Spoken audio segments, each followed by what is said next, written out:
যেসব ব্লগার আপুরা সবসময় বলে থাকে সস্তায় পেয়ে বস্তা ভরে কিনে আনেন, তাদেরকে একটু দেখতে চাই।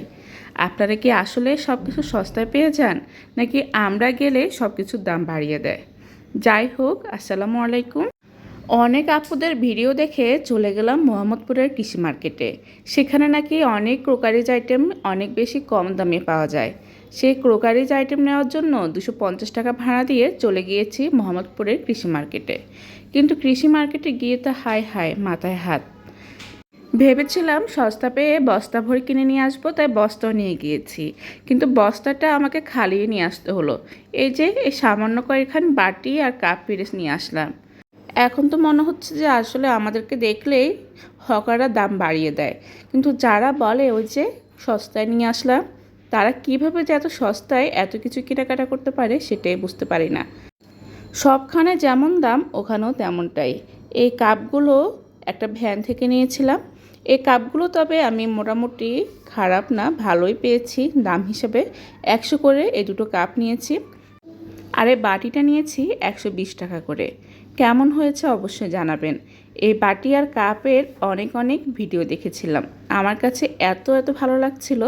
ফাইনালি আমারও একটা বাটি আর একটা কাপ হয়ে গেল। আর ব্লু কালারের যে কাপটা, সেটা অনেক বেশি পছন্দ হয়ে যাওয়াতে নিয়ে নিলাম। নতুন সংসার, খুব একটা ক্রোকারিজ আইটেম নেই, তাই একটু একটু করে নিজের সংসারটাকে ভরপুর করে তোলার চেষ্টা।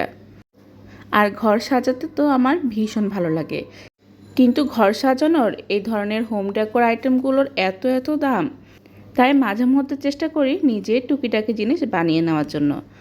কর্নারে দেখতে পাচ্ছেন ফ্লাওয়ার ভাসটা, সেটা আমার তৈরি। তবে ফুলগুলো আবার আমি তৈরি করিনি, কিনে নিয়েছিলাম। আর একটা পাখির বাসাও নিয়েছি আমার বেডরুমে দেওয়ার জন্য। আর একটা ঘড়ি, এই ঘড়িটা নিয়েছি 1299 থেকে। 99-এ গিয়েছিলাম বাচ্চাদের জন্য কিছু জিনিস নেওয়ার জন্য। ও মা, 99-এ গিয়ে দেখি সেখানে 99-এর ভিতরে তেমন কোনো জিনিসই নেই। সব কিছুর দামই 150, 200, 300 বা আরও বেশি। আর আমি সেখান থেকে আর কী করব, গিয়েছি তাই একটুখানি জিনিসও নিয়ে আসলাম। হোম ডেকোরের এই জিনিসগুলো, ঘড়ি, পাখির বাসা আর যে লতাটা দেখতে পাচ্ছেন সেটা কিন্তু 99 থেকে নেওয়া। আর একটা টেবিল ক্লক নিয়েছি, সেটা বাচ্চার জন্য। আরও দুটো নিয়েছি তার ফ্রেন্ডকে গিফট করার জন্য, সেগুলো ছবিতে নেই। কেমন হয়েছে আমার কেনাকাটা অবশ্যই জানাবেন।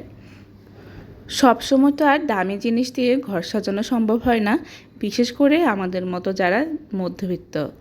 কিন্তু শখের তো আর শেষ নেই, তাই চেষ্টা করেছি 300-400 এই টাইপের বাজেটের মধ্যে টুকিটাকি জিনিস কিনে ঘরটা সাজানোর। আমার নতুন বাসা, তাই অনেকটা দেওয়ালই খালি। আর সেই খালি দেওয়ালটাকে একটু একটু করে রাঙিয়ে দেওয়ার জন্য আমার সামান্যখানি চেষ্টা। জানি না কেমন লাগছে আপনাদের কাছে আমার কেনাকাটা আর এই ঘর সাজানো। ছোট ছোট স্বপ্নগুলো যখন পূরণ হয়ে যায় তখন অসম্ভব ভালো লাগে। এই পাখির বাসাটা অনলাইনে অনেক দেখেছি, কিন্তু কিনে আর ওঠা হয়নি। ফাইনালি আজকে 99-এ যখন গেলাম, ভাবলাম নিয়েই নিই। আর লতাটা, এটা পাখির বাসার মধ্যে দিয়ে দিব, একদম তৃণলতার মতো ঝুলে থাকবে, খুব সুন্দর লাগে দেখতে। এভাবে একটুখানি মোড়েই কিন্তু ঢুকিয়ে দিলাম। চাইলে কিন্তু শুধু খালিও রাখা যায়।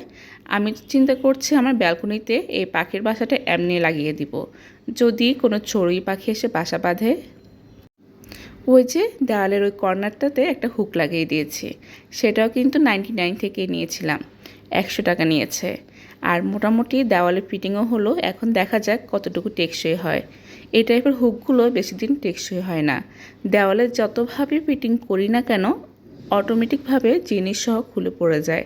তাই একটু একটু ভয়ে আছি, জানি না কতদিন পর্যন্ত এটা এইভাবে থাকে। আর আমার ছোট্ট সেই টেবিল ক্লকটা, এটা এখানে দিয়ে দিলাম আমার সাইড ড্রয়ারের উপরে। এখানে আরও কিছু জিনিস দিয়ে সাজানোর ইচ্ছা, ইনশাল্লাহ হয়তো একটু একটু করে সেটাও পরিপূর্ণ হয়ে যাবে। আমার এই দেওয়ালটা সাজানো কেমন লেগেছে আর জিনিসগুলো বা কেমন লেগেছে কেনাকাটা অবশ্যই জানাবেন। এই টাইপের ব্লগ যদি দেখতে চান তাহলে কমেন্টের মাধ্যমে জানাবেন। আর আমার এই ঘড়িটা দেওয়ালটাতে কেমন লেগেছে সেটা অবশ্যই কমেন্ট করবেন। আজকের মতো বিদায় নিচ্ছি। আল্লাহ হাফেজ।